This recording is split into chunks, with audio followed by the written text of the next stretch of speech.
veníamos conversando, y ayer particularmente, ¿no? Lunes, con respecto de cuáles son las principales urgencias o las preocupaciones más importantes que tiene el pueblo ecuatoriano, y que lo vienen manifestando así además desde hace mucho tiempo, y obviamente estas están relacionadas con todo lo que tiene que ver con la materia de seguridad. Hace mucho tiempo que la violencia y la inseguridad fueron desplazando a otros problemas que también son acuciosos y que aquejan a la población, y que por supuesto tampoco son menos importantes. Los problemas económicos, la crisis económica, las deudas que tenemos todos los ecuatorianos de distintos niveles, unos más, unos menos, deudas que se van adquiriendo por cuestiones de consumo, pero también por otras situaciones que de repente son adversas a las condiciones de una familia, por ejemplo, ¿no? Un tema de salud es una eventualidad que tiene que ser resuelta de manera inmediata. La enfermedad de un padre, de una madre, de un hijo, de un hermano. Y muchas veces estas circunstancias obligan a que los ciudadanos adquieran deudas. Entonces tampoco es que, o solo es que la gente, el ecuatoriano, la ecuatoriana, se endeuda, digamos, por algún capricho, o para consumir, o para viajar, ¿no? Sino porque hay circunstancias, hay situaciones que son complicadas. Les acabo de mencionar un caso específico, ¿no? El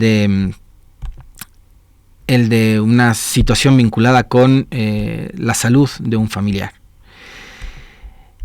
Pero estas condiciones vinculadas con la situación económica, con las deudas, como les manifestaba, pueden terminar pasando a un segundo plano, y han pasado de hecho a un segundo plano, cuando tenemos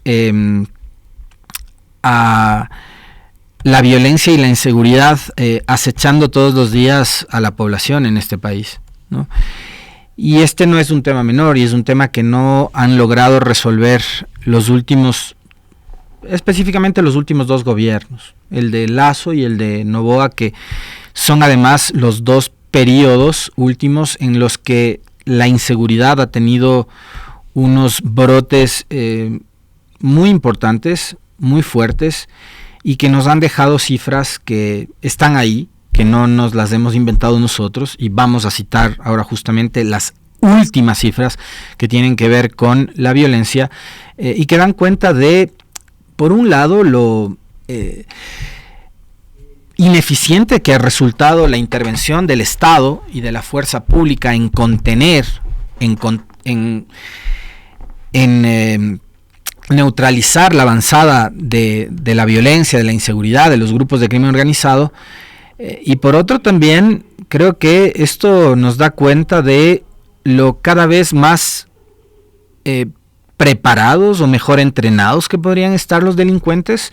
Lo mejor armados es una cosa absolutamente real, que también han estado para enfrentar a la fuerza pública y al Estado, ¿no? Digamos, una de las cosas probablemente que dan cuenta de aquello es la famosa fuga de Fito, ¿no? De este delincuente que hasta el sol de hoy, del cual no sabemos su paradero, no sabemos dónde está.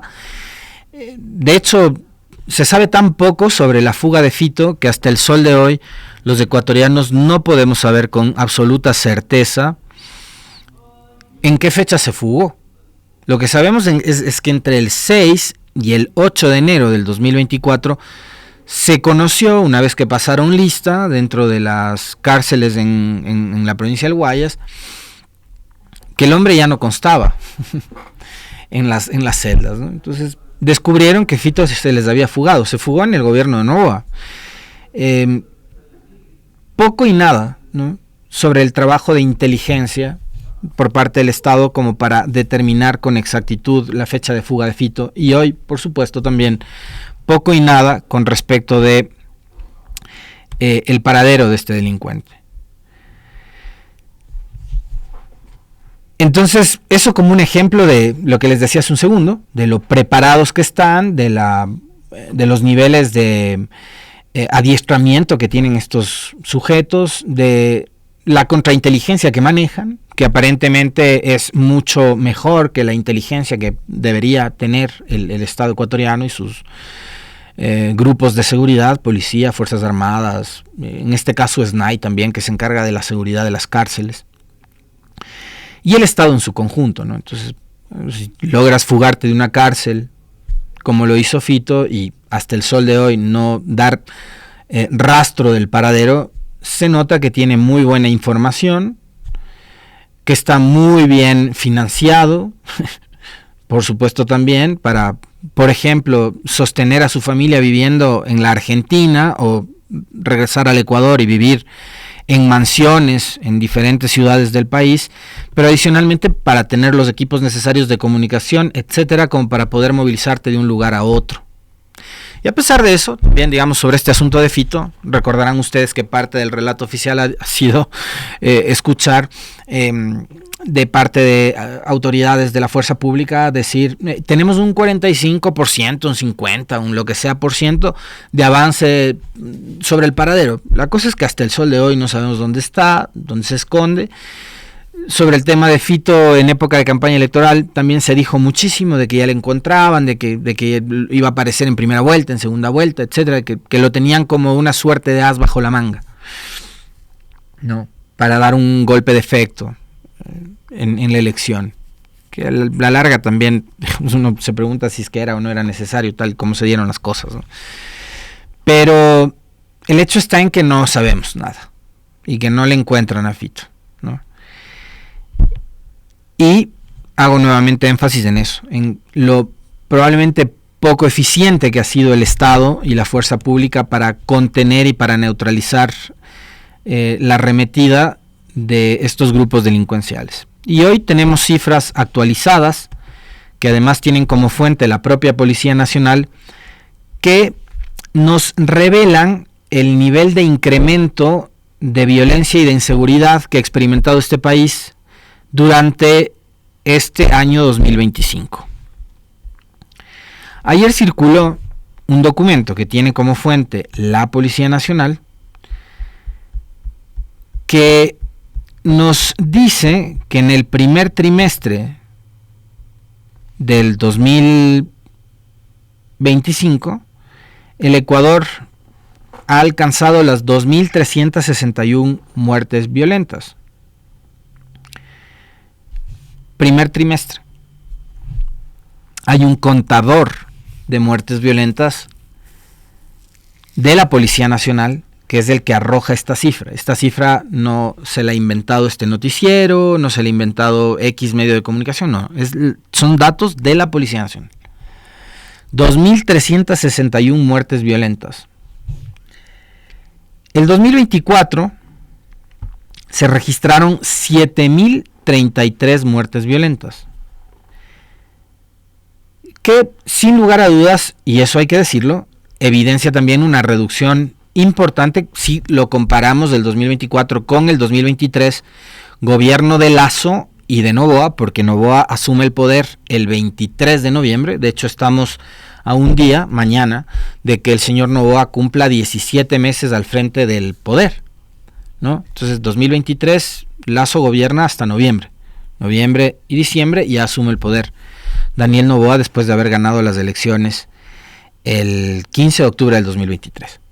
El 2023, el Ecuador alcanza una cifra récord de 8.248 muertes violentas. Entonces, si comparamos con el 2024, hay una reducción muy importante, ¿no? Que tiene 7.033 muertes violentas, según la Policía Nacional, una variación del menos 14.7%.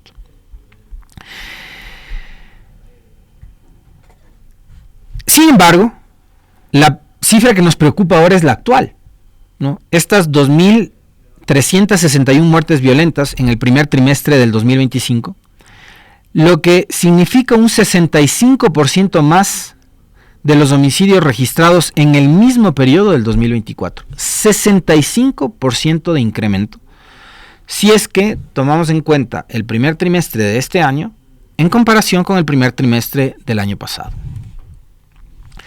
Marzo, es decir, el mes anterior, igualó el récord histórico de crímenes mensuales.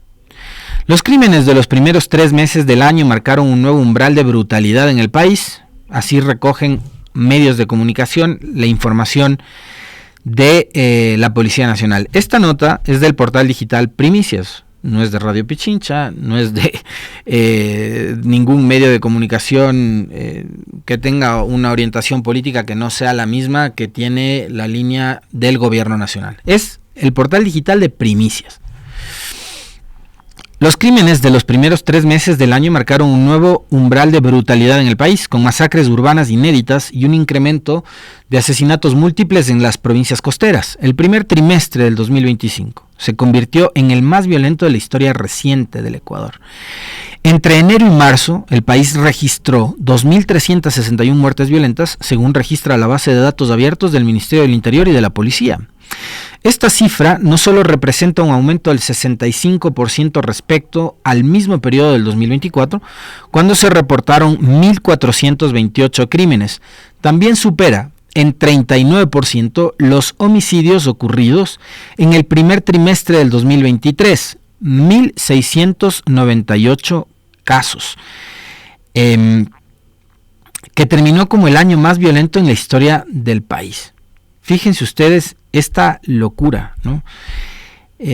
Este arranque violento del 2025 supera incluso a los homicidios, en un 39% los homicidios ocurridos en el año más violento de la historia del país. ¿Eso qué significa? Así a breves rasgos, sin que ustedes ni yo seamos especialistas en estadística.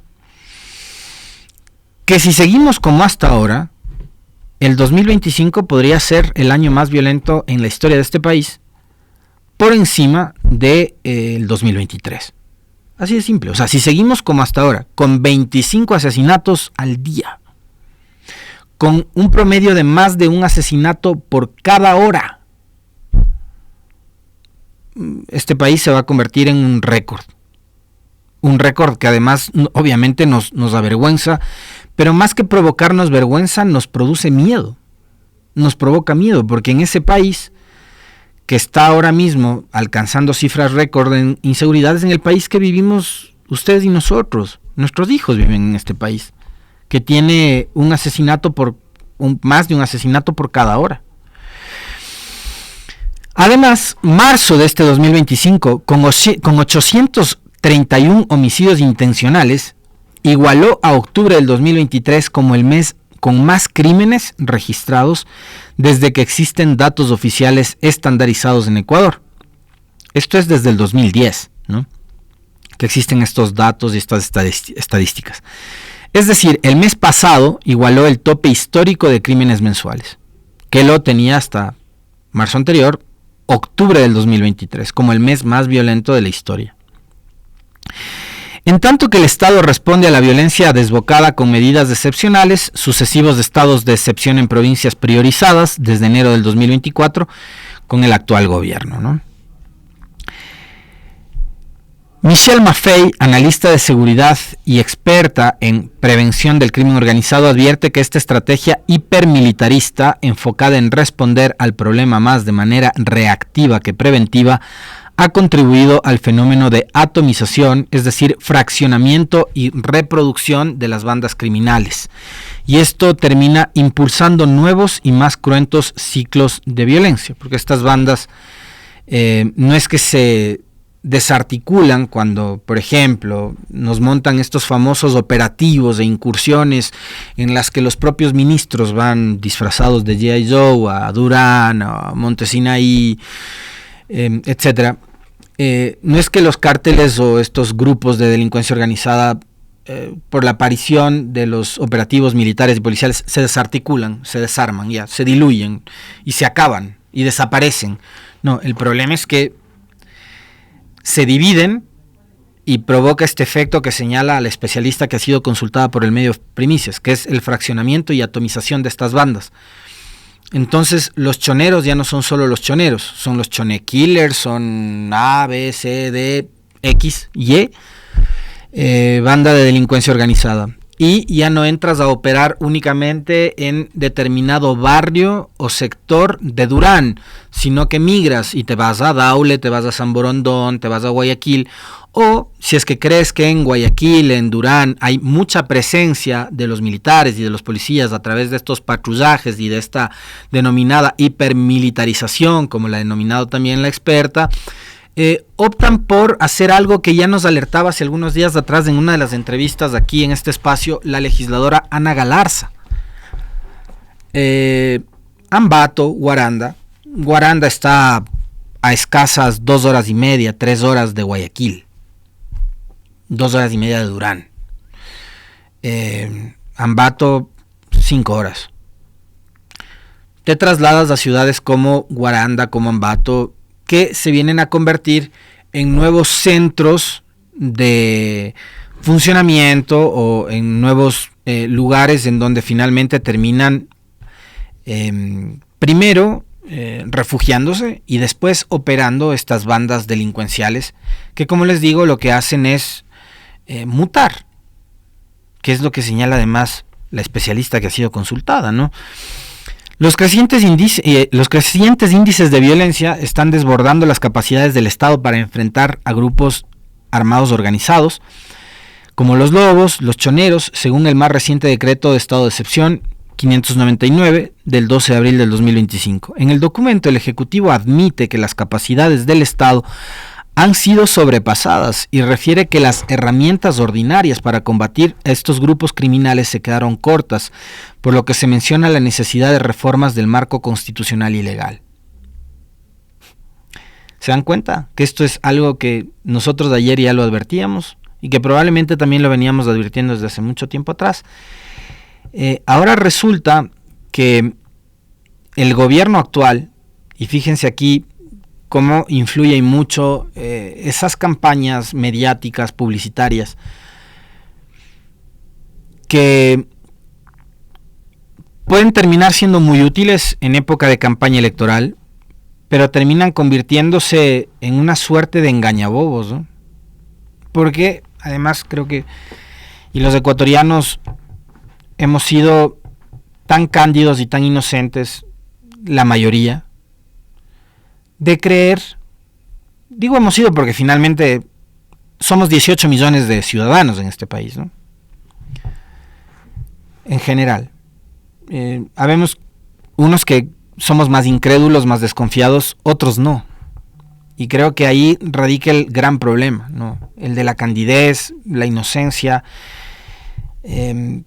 que hace que la gente pueda creer muy fácilmente en estas campañas publicitarias y comunicacionales súper invasivas que nos hablan de un supuesto éxito, el éxito del Plan Fénix.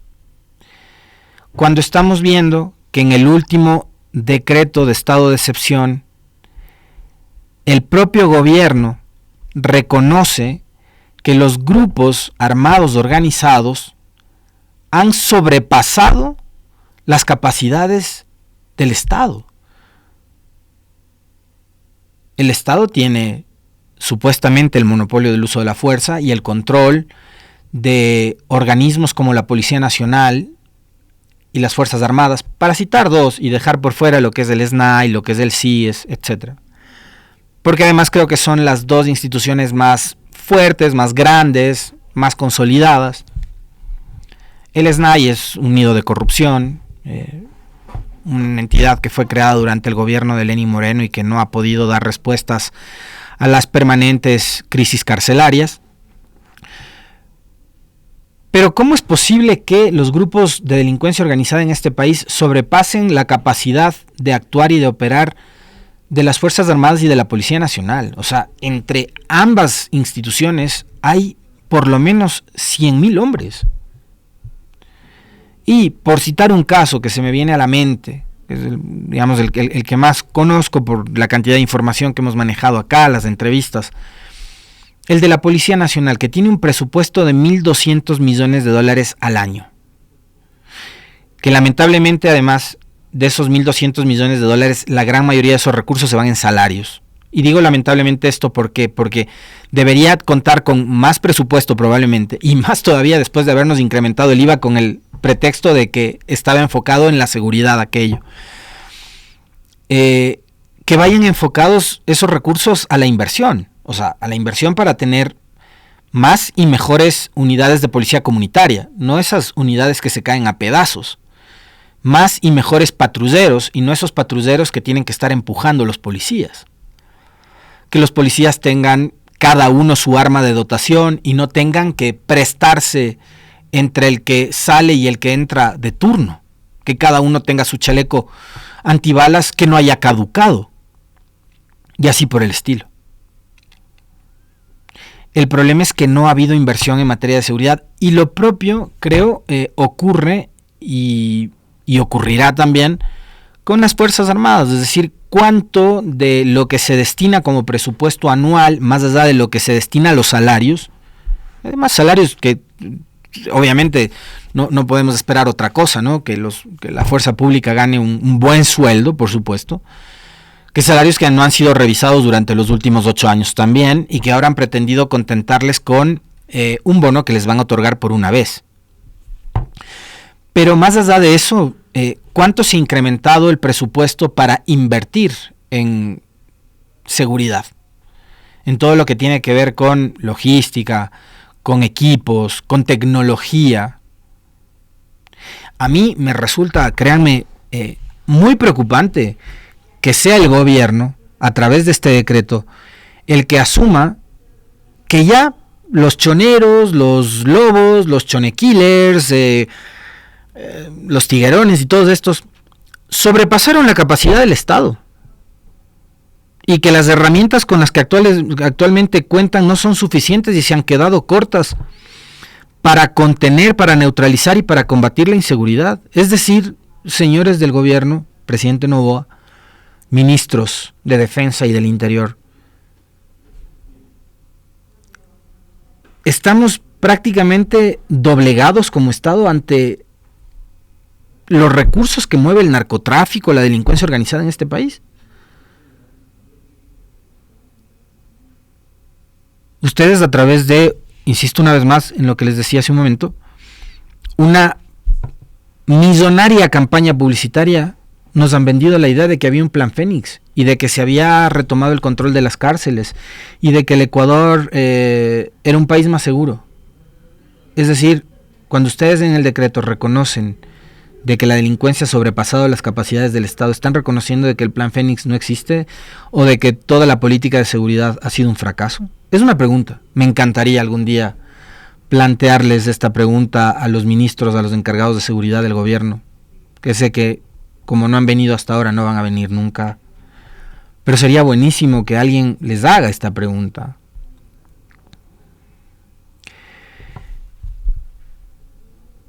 Un informe del Comando Conjunto de las Fuerzas Armadas del 10 de abril atribuye los mayores índices de violencia en los últimos meses a una supuesta estrategia de los grupos armados organizados y del grupo de delincuencia organizada transnacional, los Tiguerones. De acuerdo con esas tesis, las agrupaciones delictivas buscan desestabilizar al gobierno, amedrentar a la población electoral previo a la segunda vuelta presidencial y agudizar la crisis política. Según las Fuerzas Armadas, una mayor alarma sobre la población, entendida como un elemento distractor, buscaría también liberar corredores para el tráfico de drogas y armas. Con 4 de los 10 principales puertos marítimos de Ecuador, infraestructura crítica para el envío internacional de drogas, Guayaquil concentra el 31% de los asesinatos, 741 casos en el primer trimestre del año. Estos son algunos hitos violentos que vivió la ciudad, solo en el mes de marzo. La peor masacre callejera, el 6 de marzo, 22 personas resultaron asesinadas en el distrito Nueva Prosperina en el noroeste de Guayaquil. El tiroteo entre facciones de la banda Los Tiguerones en Socio Vivienda 2 se convirtió en la peor matanza urbana fuera de contextos carcelarios del país. Un día después, 5 reos fueron hallados muertos en la penitenciaría del Litoral. Coche bomba en la penitenciaría. La madrugada del 13 de marzo, la explosión de una camioneta cargada con explosivos en los exteriores de la penitenciaría del Litoral dejó a un guía penitenciario fallecido y 6 vehículos destrozados. La onda expansiva dañó ventanales a 130 metros de alrededor. Acribillados en Cerro Santana. El 20 de marzo, 3 hombres fueron asesinados a la salida del túnel de Cerro Santana en la avenida Pedro Menéndez Gilbert, a plena luz del día y en una zona turística cercana a Puerto Santa Ana, en el centro norte de la ciudad. Las duras imágenes de los crímenes circularon en las redes sociales. Este es el Ecuador de antes de la elección del 13 de abril y sigue siendo, al día de hoy, el mismo Ecuador. No ha cambiado nada. Y el repentino incremento de la violencia del que hablan los tuiteros no tiene que ver con la elección del 13 de abril. No tiene que ver con la coyuntura electoral, que ya se acabó, ya se acabaron las elecciones, ya dejen de hablar de todo lo relacionado con aquello. Ya la elección ya pasó. Ya el señor Noboa fue reelegido, el señor Noboa está gobernando, y es una cosa adicional que la gente como que se olvida. No seguramente ustedes, pero muchos otros sí. Ayer que estaba escuchando algunos espacios de opinión en donde se habla con tanta ligereza, y el periodismo creo que en buena medida sigue siendo responsable de lo que sucede en este país por la forma tan desinformada con la que se emiten criterios y opiniones todos los días en prensa, en radio, en televisión, en todo el país. Noboa sigue en el poder. Noboa va a concluir el periodo de transición el 23 de mayo y el 24 va a asumir un nuevo periodo para 4 años. Pero hasta el 24 de mayo Noboa es presidente de la República, y a quien hay que exigirle resultados, y a quien se debió exigir resultados desde antes incluso de las elecciones, es a Noboa.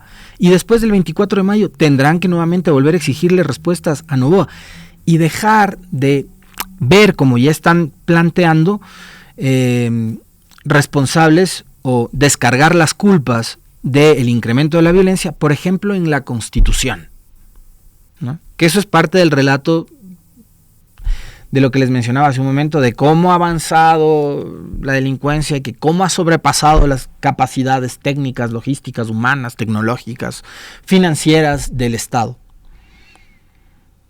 Porque seguramente dirán que la Constitución impide que la fuerza pública pueda operar, impide que la fuerza pública pueda detener, pueda ser operativa, etc. Cualquier tipo de relatos irresponsables van a decir, como por ejemplo ¿no? De que la delincuencia ha sobrepasado la capacidad del Estado. Simple cuestionamiento que deberían hacerse ustedes, que me lo hago yo todos los días a partir de ahora, cuando el propio gobierno ha reconocido que están en desigualdad de condiciones frente a la delincuencia.